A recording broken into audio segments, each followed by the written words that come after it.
Psalm 106, verse 13 hanggang 14. Sabayan niyo po ako magbasa.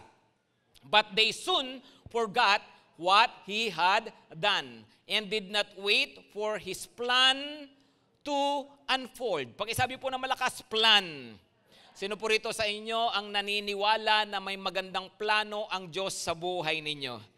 Kung ikaw ay isang magulang, natural, mayroon kang pangarap at magandang iniisip para sa iyong mga anak. Ngayon, ang ating tatay sa langit bilang mapagmahal at mabuting Diyos, siya po ay may plano sa buhay natin. Amen? Pero ang planong ito, ang sumunod na salita dyan ay unfold. Pag isabi po na malakas, unfold. Pag po sinabing unfold, ano po yun? Binubuklat. O kaya kumbaga sa libro ay you turn the pages, di ba? Lumilipat ka ng ibang pahina. Ibig sabihin, pag unfold, nakatiklop pa, no? Hindi pa hayag agad, hindi pa kitang-kita agad. At mukha namang yun talaga ang mabuti, although maraming tao curious, gusto nilang malaman agad kung ano ang mangyayari sa kinabukasan, kaya yung iba nagpapahula, nagho-horoscope at kung ano-anong ginagawa, no? Pero ang plan ni Lord ay nakatiklop pa, hindi pa talaga natin malalaman agad. At mabuti na rin yun. Gusto nyo po ba yun na grade 1 ka pa lang, alam mo na kung kailan ka mamamatay? Di ba? Kaya grade 2, alam mo na kung sino mapapangasawa mo. Ganon, no? Alam mo na kung saan ka titira, kung ano ang mangyayari sa buhay. Ang hirap kaya nun, tama? Tama? Kung medyo alam mo na yung mangyayari at hindi mo type, natural, buong buhay mo malungkot ka na. Di ba? O kaya kung alam mo naman na wala nang excitement, no? Kaya nga po, it unfolds. The plan of God unfolds. Kaya pag-uusapan po natin ngayon ay unfolding destiny. Unfolding destiny. Bakit? Kasi may plano si Lord at yun nga pong katuparan nito, yun nga po yung destiny. Ginagamit ko ang salitang destiny, hindi po kagaya ng paggamit ng iba na kapalaran. Di ba? Nakasalalay sa kapalaran. Hindi po. Ang tinutukoy nating destiny ay yung pagdadalhan sa atin ng plano ng Panginoon. Okay? Ituloy po natin ang pagbabasa, verse 14. Sabi po niya, may plano ang Panginoon, pero mayroon din pong pinagdaanan muna. At ano po yung pinagdaanan? Verse 14, in the desert, pakisabi ng malakas, desert. They gave in to their craving. In the wilderness, they put God to the test. Totoo po yun, mayroon tayong destiny, pero maraming pagkakataon, hindi ko naman sinabing lagi, pero may mga pagkakataon po na bago makarating sa destiny, nagdadaan muna sa desert. Okay? Actually, ganito po yan. Ang mga plano ng Diyos, normally, nangyayari sa buhay natin, unti-unting nabubuklat sa pamamagitan ng number 1, dream. It starts with a dream. Pakisabi ng malakas, dream. So pangarap muna, di ba? Hindi ko sinabing lahat ng pangarap natin matutupad, pero may mga God-given dreams. Kaya nasa puso mo, nasa isip mo, kasi nga galing sa Panginoon yung dream na yan. Okay? Pagkatapos ng dream, normally nagkakaroon ng deposit. Pakisabi ng malakas, deposit. Ano naman yung deposit? Patikim, di ba? Yung paunang bayad. Ano ang ibig sabihin nun? Pag mayroong deposit, ibig sabihin ay guaranteed ka na, mangyayari na, kaya lang hindi mo pa nakuha ng buo. Tama? Tama? Para pinatikim lang sa'yo. At maraming pagkakataon, si Lord, hindi pa man natin nararating yung magandang plano niya sa buhay natin, may mga natitikman na tayo na biyaya niya sa buhay natin. Tama po ba? Okay, so deposit. Pero susunod dyan ay desert. No? Yung desert. Ano naman yon? Yung wilderness o disyerto. Panahon ng tagtuyot, panahon na mainit, panahon na uncomfortable, panahon na hindi maganda. No? Yun nga po ay desert. No? Yun po, ano bang nasabi ko kanina? Para panghimagas yata nasabi ko no? So desert ang ibig, hindi, desert po ang ibig kong sabihin ako. So desert, no, pag sinabi pong desert, nag-iisip yung iba, di ba masarap yun, pastor? So pag sinabi pong disyerto, siyempre, yun nga, panahon na hindi maganda, no? At may mga pinagdaraanan na ganon. Pero after desert, ay darating nga po ang destiny. Mangyayari, saka po papasok yung katuparan. Maliwanag? Ano ulit yung karaniwan nangyayari? Mayroong kang dream, tapos mayroong deposit, tapos mayroong desert, tapos mayroong destiny. Yan. No, parang ganito po yan, mga kapatid. Let me explain it to you this way. I don't know kung makikita nyo, pero bigla lang ako nag-sketch kanina. Mabilisan lang po ito, so hindi ko inayos yung drawing ko. No? Anyway, yung cloud, by the way, sa comics, ang cloud ay symbol ng nag-iisip. Tama? So yung cloud ay, yun nga, mayroon siyang dream. Ano ang kanyang dream?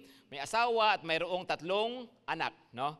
Tapos, yun po yung kanyang dream. Tapos ano ang mangyayari? Pwedeng next ay nagkaroon ka ng deposit. Oh, lumablife ka na, no? Jumowa ka na, no? Tapos nakapag-asawa ka. O di meron, ito na, malapit nang matupad yung aking pangarap na pamilya. Di ba? Tama? Yung aking dream na yon. Pero alam niyo, madalas sa maraming pagkakataon, no? Hindi naman agad-agad nangyayari, di ba?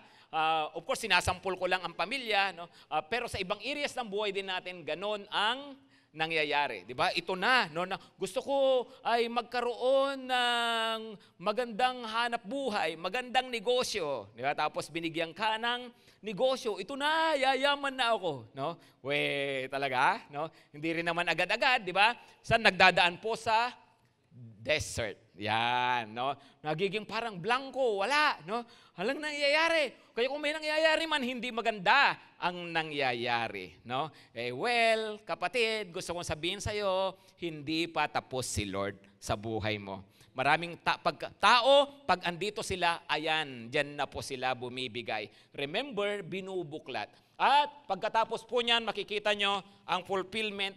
Pag binuklat ng buong buo, ganun pala yung total picture. Okay?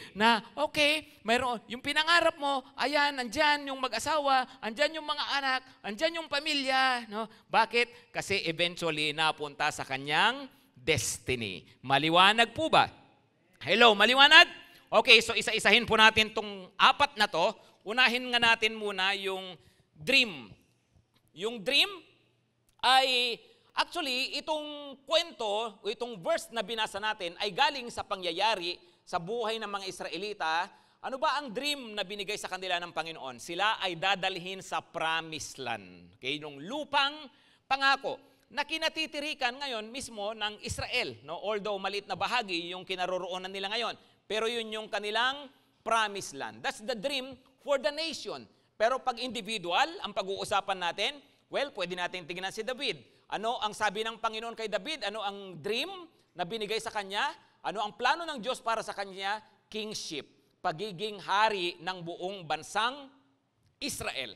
So, si David galing sa isang mahirap na pamilya, bata pa, pastol, pero ngayon ay pinadalahan siya ng mensahero ng Panginoon, si Samuel, at siya ay nilangisan, hinirang para maging hari ng Israel. Yun yung dream para kay David. I don't know kung ano ang inyong mga dreams sa buhay, mga kapatid. Sabi ko naman kanina, ulitin ko lang, na hindi lahat ng dream natin galing sa Panginoon. At hindi lahat matutupad. Pero, pag ang dream natin, inilagay ng Diyos sa puso natin, siya ang naglagay sa isip natin, kasi yun ang plano niya sa buhay natin. Maliwanag ba? At kapag sinabi ring dream, by the way, ganito, no? Gusto ko lang ding maging clear na may mga dream tayo na pangkalahatan, no? Para sa dapat ang dream natin ay sa lahat ng areas ng buhay natin, di ba? Kaya nga dinidifferentiate ko yung dream life doon sa dreams in life. Pag sabi nga ng malakas, dream life. Saka yung pangalawa, dream in life, no? Anong Tagalog? Yung dream life, pangarap na buhay. At yung dream in life, pangarap sa buhay. Ano ang pagkakaiba nung dalawang yon? Ang dream life ay sakop niya yung lahat ng areas ng buhay mo. Tama?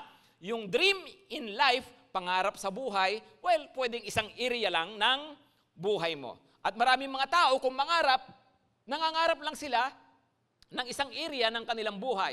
Halimbawa ay, anong pangarap mo sa buhay? Gusto kong makatapos ang pag-aaral. Okay, pag nakatapos ka, ano na? No?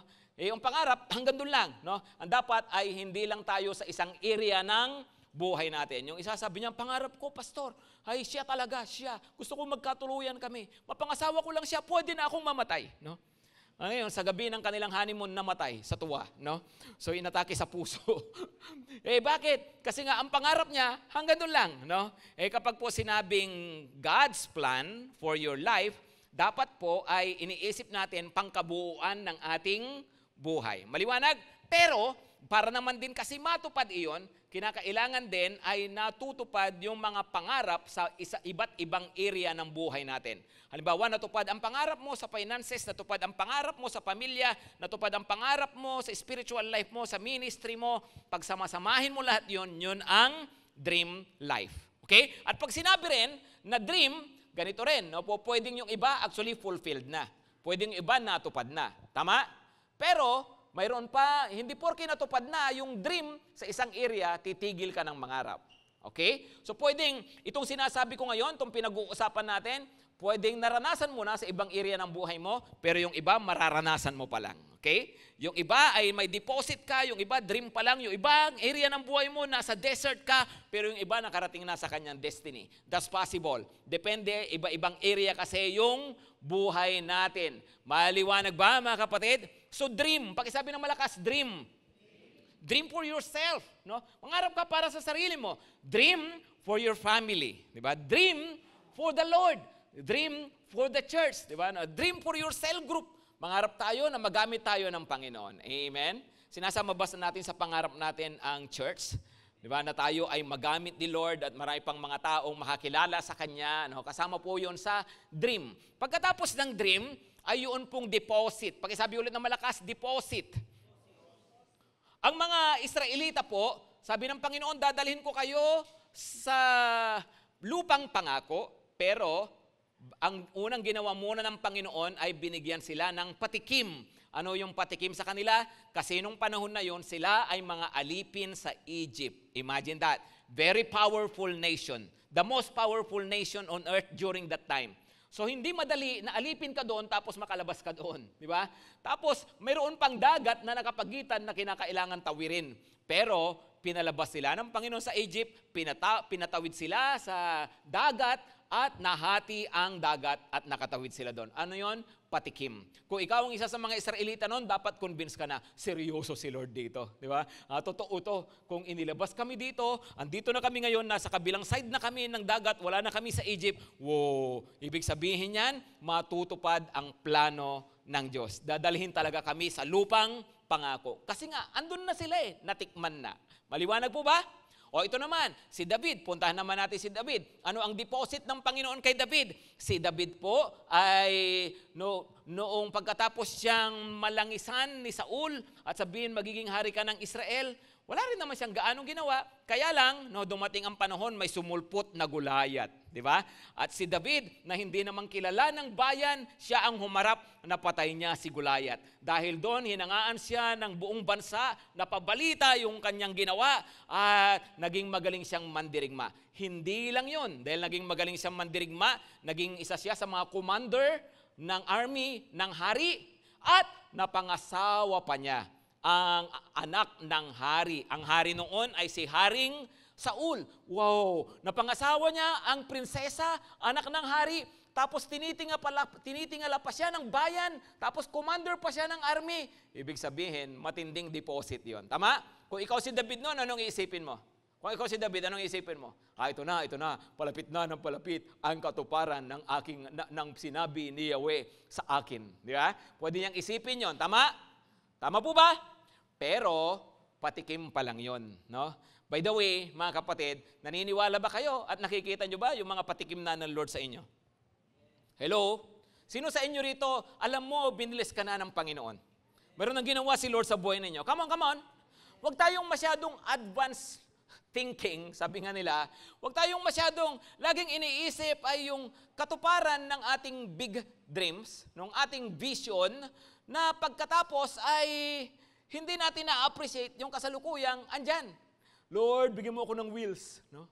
Bigyan mo ako ng wheels. No? Bigyan mo ako ng kotse. No? Yun, ang pangarap mo, tapos binigyan ka ng 2 wheels muna. Pero hindi mo ma-appreciate, hindi ka nagpapasalamat sa 2 wheels kasi lagi mong iniisip 4 wheels. Come on. Diba? Teka muna, hindi ba deposit yan? Di ba sinasanay ka lang muna ng Lord sa kalsada? Diba? Tama ba? Kasi kung matino kang mag-drive ng 2 wheels, malamang, no? At hindi ka kamote, Di ba malamang, mapagkakatiwalaan ka ni rin ng four wheels balang araw. Tama? Tama? So, ibig sabihin, minsan, dahil sa maliit pa lang yung nakikita nating blessings, di pa tayo grateful.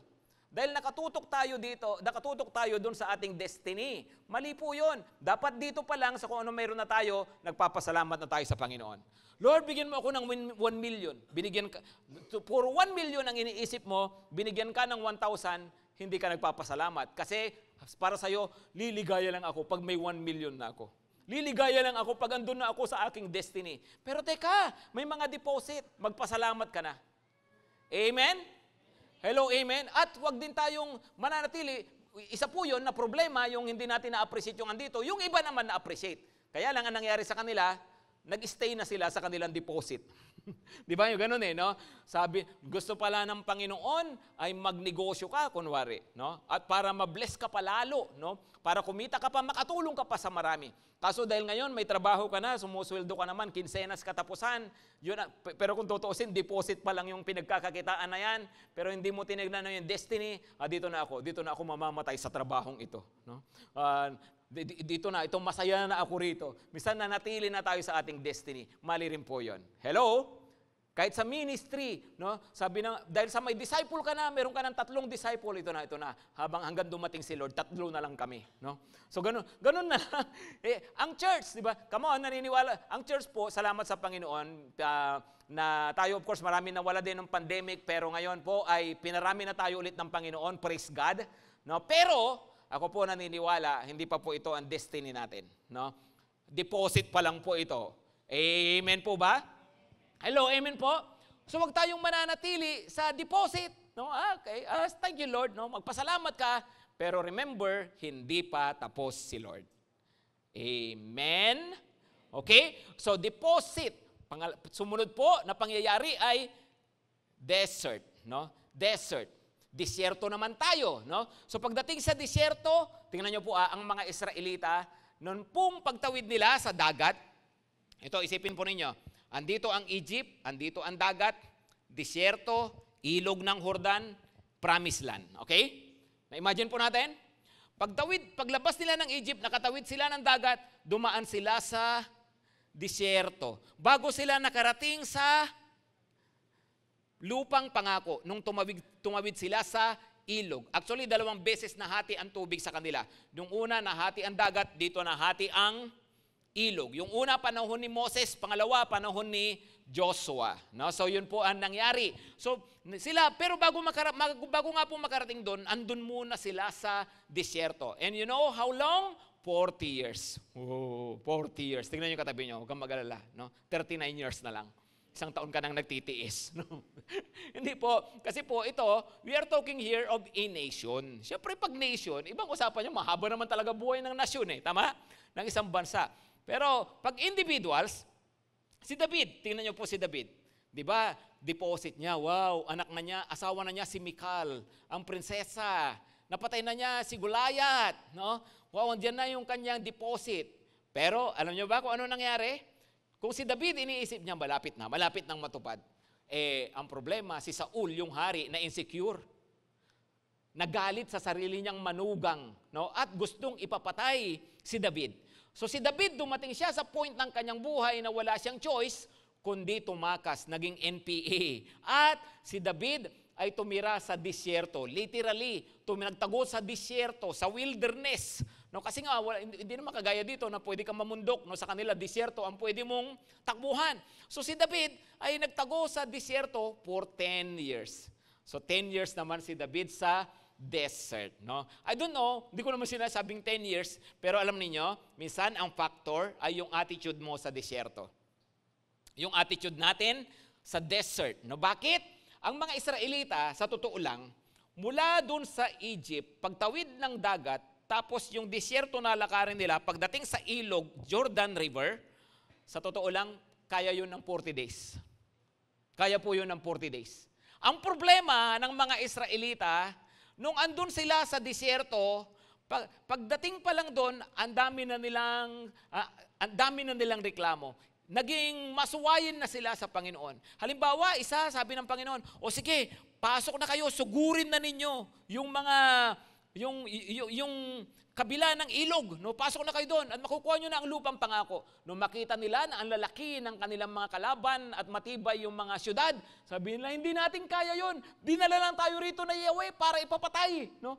Hindi na lang tayo pinapatay sa Egypt, dito pa tayo ipapapatay sa kabila. No? Sabi nila, hindi ayaw nila magtiwala sa Panginoon, nagrebelde sila, ayaw nilang sumunod. Pagkatapos marami pa silang mga kalukuhan, no? Pag nagugutom puro reklamo o pag binigyan ng tinapay, nagsawa sa tinapay, reklamo din, di ba? So, ganoon na nangyari sa kanila, mawala lang si Moses ng ilang araw, no? Ay gumawa na sila ng kanilang sariling Diyos, gumawa sila ng ginintoang baka, golden calf, at kanilang sinamba. So, ang nangyari, ang mga Israelita, tumagal sa disyerto at inabot sila ng 40 years. Minsan, ang dahilan, kaya tayo nagtatagal sa disyerto, depende sa attitude din natin. Kaya minsan, pagdating sa disyerto, kailangan umayos ka. Amen? Pag may pinagdadaanan ka, may problema ka, may mga struggle ka, hindi yan panahon para maging mareklamo ka, hindi yan panahon para lumayo ka sa Diyos at manlamig ka sa Panginoon, hindi yan panahon para magkasala ka, kagaya ng ginawa ng mga Israelita, no? Kundi panahon yan para magpakababa ka, humingi ka ng habag sa Panginoon at humingi ng tulong sa Panginoon at sabihin mo kay Lord, Lord, ano ba tinuturo nyo sa akin? Panginoon, kung ako po nagiging hadlang, kung mayroon sa buhay ko, nagiging hadlang, para hindi matupad yung plano mo, Panginoon, ayusin mo po ako. Amen? Para na sa ganon, pwedeng maigsi o mapadali yung ating pagtira sa disyerto o pagdadaan natin sa disyerto. Maliwanag ba, mga kapatid? Hello, maliwanag?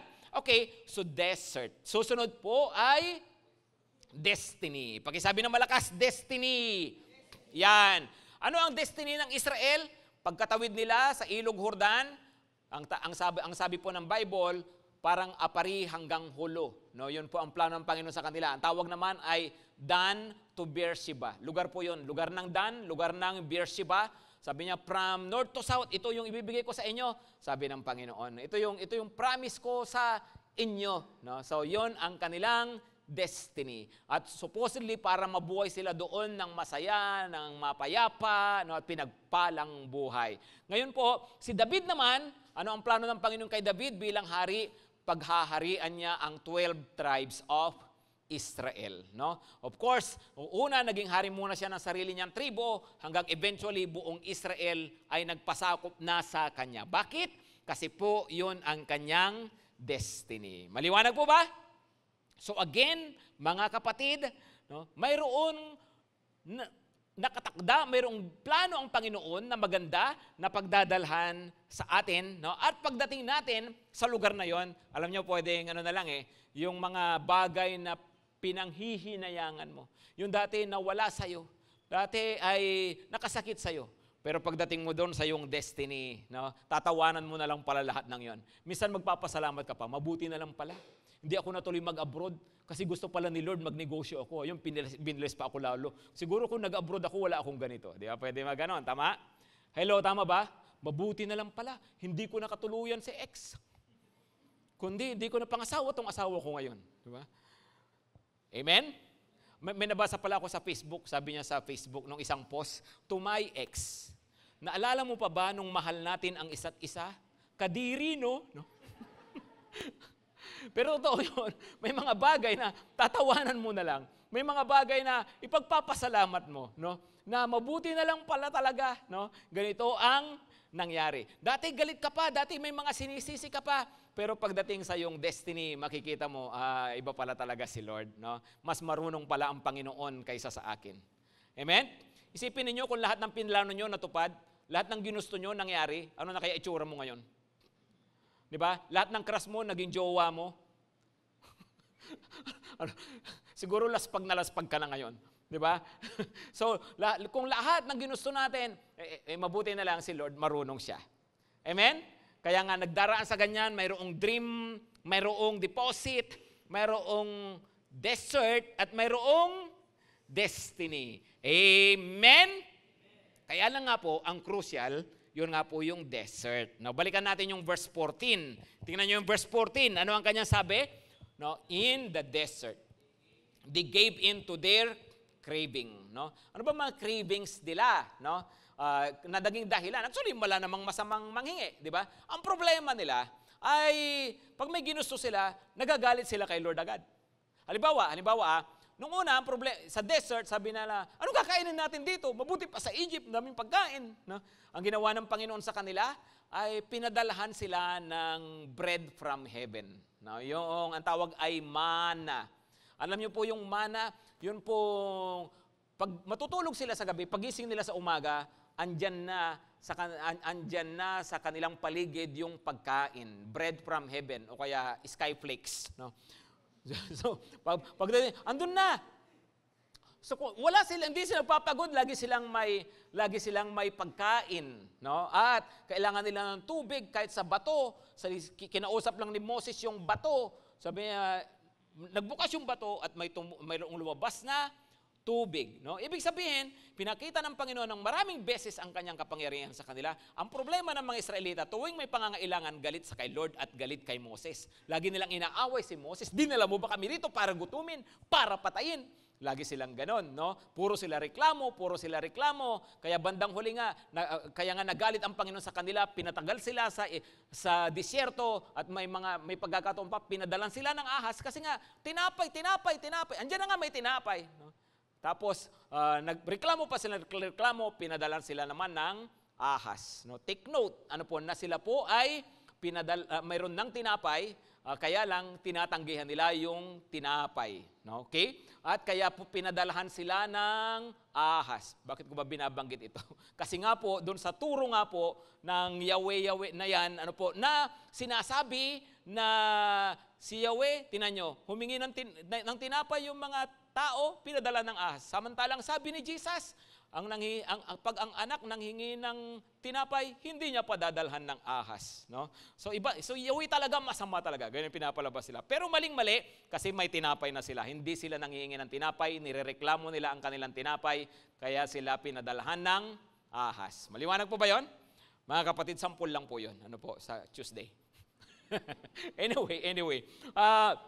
Yun po, no? Ibig sabihin, ang sama ng mga Israelita, kaya sabi pa dyan, in the wilderness, they put God to the test. Ginalit si Lord, no? Talaga ang titigas ng ulo ng mga Israelita.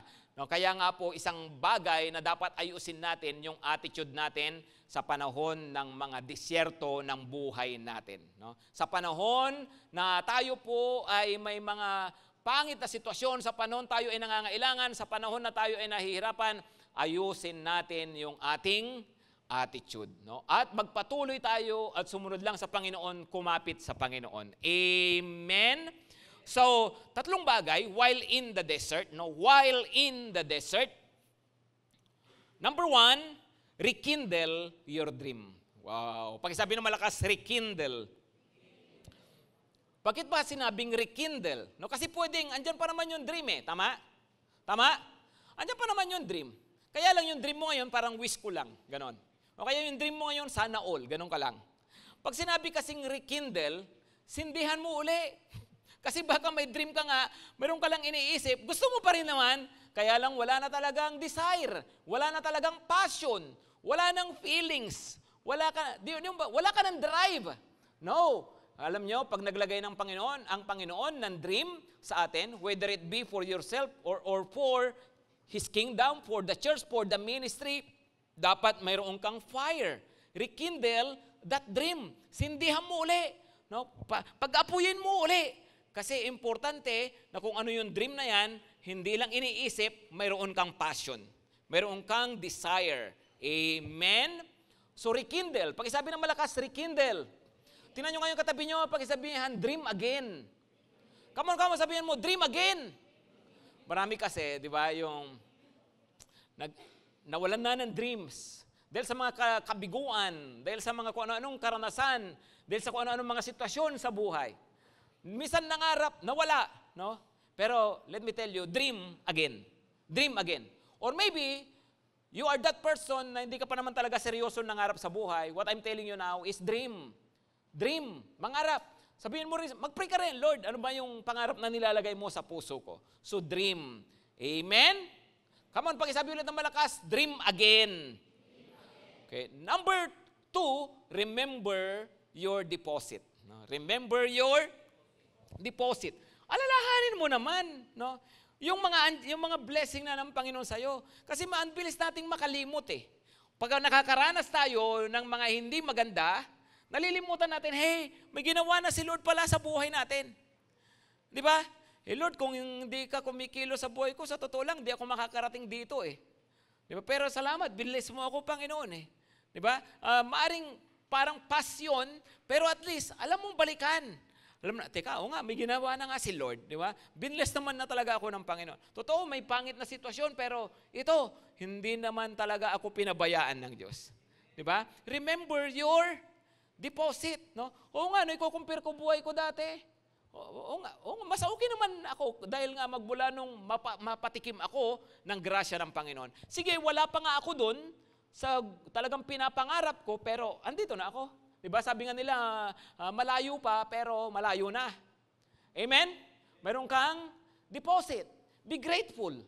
Diba? Alalahanin natin yon. At tignan mo yon na, ebidensya to Lord, na talagang may gagawin ka pa. Diba? Patikim lang to. Meron akong foam na ipapakita sa inyo. Actually, kung gusto nyo ng kopya, tignan nyo lang po i-google nyo lang po, ang title po niya ay Keeping On. No? Keeping On. Ayan.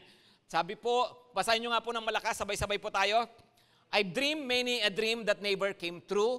I've seen them vanish at dawn. But I've realized enough of my dreams, thank God, to make me want to dream on. Sabihin nyo nga ng malakas, dream on.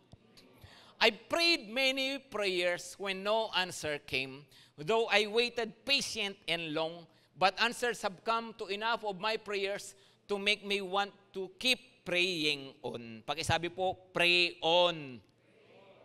I've trusted many a friend that failed and left me to weep alone. But I found enough of my friends true blue to make me keep trusting on. Pakisabi po, trust on.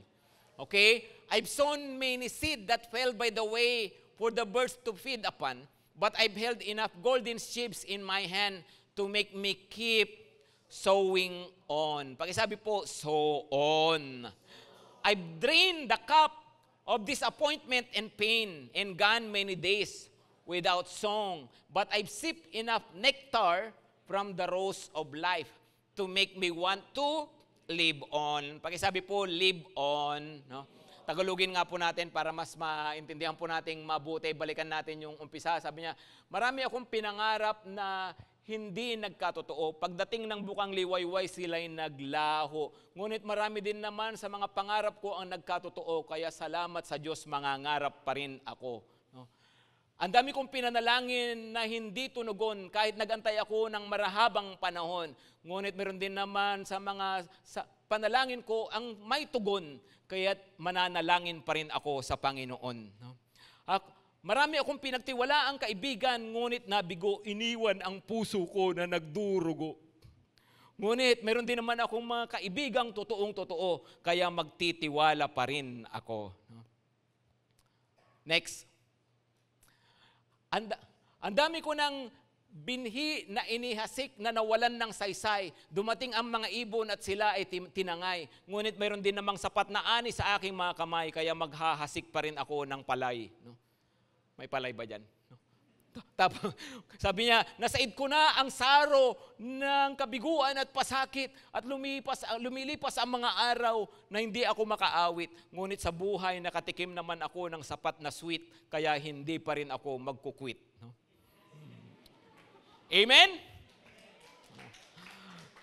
Pero hindi nga po, no? Dream on. Amen? Keep on, pray on, live on. No? Kasi may mga deposit ka na eh. Di ba? Kahit mayroon nasa desert ka pa ngayon. Maliwanag ba mga kapatid? Okay, number 3, while in the desert, reclaim your destiny.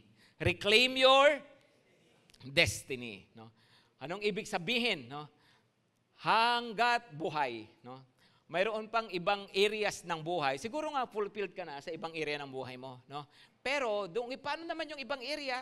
Baka mayroon pang gustong ipaabot sa iyo si Lord. No? Alam niyo po, always reclaim your destiny. No? Kasi po pwedeng, dati pinanghawakan mo. No? Dati naniwala ka. No? Ngayon wala na, hindi mo na nga pinupurso. Yun mo lang, anything goose ka na nga lang. Diyan eh. Di ba? kung ukol, bubukol, gano'n na lang ang iniisip mo sa buhay, di ba? Kung talagang kalooban ni Lord mangyayari, no? Ganyan tayo. No? Hindi na natin ginagawa, yung dapat nating gawin. No? Hindi na tayo nangangarap, hindi na tayo nagpipray, hindi na tayo nagpupursue, hindi na tayo nag-e-effort. No? Wala na tayong gigil. No? Hindi po. We have to reclaim our destiny. At maniwala tayo, Lord, meron kang magandang plano sa buhay ko, gagawin ko yung part ko, at alam ko, tutulungan mo ako. Amen? Mga kapatid, sino naniniwala? Hindi pa tapos si Lord sa buhay niya. No? Hindi pa tapos ang Panginoon sa buhay natin. No? So marami pang gagawin ang Panginoon. Na kahit ano pa yung sitwasyon mo ngayon, kapatid, no, hindi ko sinasabi na lahat ng gusto natin ibibigay ng Panginoon, no? Pero maniwala tayo na andyan ang Diyos na sumasama sa atin sa iba-ibang sitwasyon ng ating buhay. Amen ba? Let me end with this 2 verses. Deuteronomy 1, verse 30 to 31. Deuteronomy 1:30 to 31, sabi po niya, "The Lord your God who goes before you will Himself fight for you, just as He did for you in Egypt before your eyes." No? Kasamahan kayo ng Panginoon, ipaglalaban niya kayo. Kung paano ginawa niya sa Egypt. Iniligtas niya kayo mula sa Egypt. Yun na nga po yun eh. Binigyan sila ng dream na promised land. Sa Egypt, tinanggal sila doon, nagkaroon sila ng deposit. Pero pagkatapos nga po ng deposit na yon, ito nga po verse 31, sabi po, "The Lord your God who goes and in the wilderness, where you have seen how the Lord your God carried you." Wilderness. Ano po yung wilderness? Desert. No? "And in the wilderness, where you have seen how the Lord your God carried you, as a man carries his son, all the way that you went until you came to this place." Ano yung place? Promised land. No? Pero anong ginawa ng Panginoon sa kanila sa panahon na nasa disyerto sila? Paanong inilarawan? Paanong inilarawan? Kung paanong binubuhat ng isang ama ang kanyang anak. Kung paanong pinapasan ng isang ama ang kanyang anak. Ganon daw ang Panginoon. No? Ibig sabihin, sipin po ninyo ganito, paano ba magbuhat ang tatay? No? Yan yung mga anak ko, at either dito ko po pinapasan sa balikat o kaya dito. Di ba? So isipin mo, ikaw yon. No? Sa panahon ng mga disyerto sa buhay, wow, andyan pala yung tatay natin sa langit. Hindi lang sa hindi kanya iniiwan o pinapabayaan, andyan siya, hawak-hawak kanya, pasan-pasan kanya, at dadalhin kanya doon sa magandang plano niya para sa iyo. Amen? Palakpakan naman natin si Lord dyan, mga kapatid. Tumayo na po tayong lahat. Tumayo tayong lahat. Pag-isipan niyo po itong picture na to. Yumuko lang po tayo lahat at pumikit. Pag-isipan niyo yung larawan na yon. That's how good our Heavenly Father is. Meron siyang magandang plano sa iyo, hindi kanya pababayaan kasi nga anak kanya. At sa mga panahon ng buhay, nahihirapan ka, pasan-pasan ka niya. At, believe me, hindi ka ilalaglag ng Diyos. Never kang ilalaglag ng ating Panginoon, ng ating Ama sa langit. Kaya sa oras na to, yumuko ka nga kapatid, at isipin mo ito. Isipin mo, pasan-pasan ka. Isipin mo, hawak-hawak ka niya. Hindi ka niya pababayaan, hindi ka niya iiwanan. Can you just thank your Father? Dalhin mo sa Kanya yung iyong mga struggles, yung iyong mga sitwasyon. Sabihin mo sa Kanya, Lord, pinagkakatiwala ko sa iyo buhay ko. Panginoon, naniniwala ako, hindi mo ako papabayaan, hindi mo ako iiwanan. Magtiwala ka sa Panginoon. Tiwala po tayo sa Panginoon. Or, kung kayo po bago dito, baka isang bagay na una mong siguraduhin mo muna sa sarili mo, ay tatay mo na ba talaga siya? Tatay mo na ba talaga siya? Kasi importante po ito. Hindi ito sa pamagitan ng relihiyon na pinapasok natin. Ang importante, personal mong relasyon sa Diyos. At magiging tatay mo lang daw siya. Maliwanag ang sabi ng Biblia, hindi pag pumasok ka sa church. Hindi. Magiging tatay mo lang daw siya pag tinanggap mo si Jesus bilang iyong Panginoon. Ang Diyos Anak, ang Panginoong Hesukristo, nagkatawang tao at namatay sa krus at muling nabuhay para daw sino mang tatanggap sa Kanya ay maging anak ng Diyos. Ang sabi ng Biblia na napakaliwanag, Sino mang tumanggap at nanalig sa Kanya ay binigyan ng karapatang maging mga anak ng Diyos. John 1 verse 12. Sino ang anak ng Diyos? Yun pong tumanggap kay Jesus. So siguraduhin mo to, kaibigan, kapatid, habang andito ka ngayon, isecure mo ang sarili mo na anak ka talaga ng Diyos. Kasi yung mga pinag-uusapan natin, na pagsama ng Panginoon, pagpasan ng Panginoon, para iyon sa kanyang mga anak. At gusto kong maranasan mo yon. Kaya sa oras na to, kung gusto mong sabihin kay Lord, Ama, gusto ko kayong maging tatay ko, tinatanggap ko ngayon ang Panginoong Jesus sa puso ko. If you want that, if you want to do that, sabihin mo tong simpleng prayer na to. Yumuko lang tayo at pumikit. Kung gusto mong tanggapin si Jesus ngayon, para sa iyong relasyon sa Diyos, ipatong mo lang ang iyong kamay sa tapat ng iyong puso. Patong mo lang yung kamay sa tapat ng iyong puso at sabihin mo ito ngayon, galing sa puso. Sambitin mo ito. Panginoong Jesus,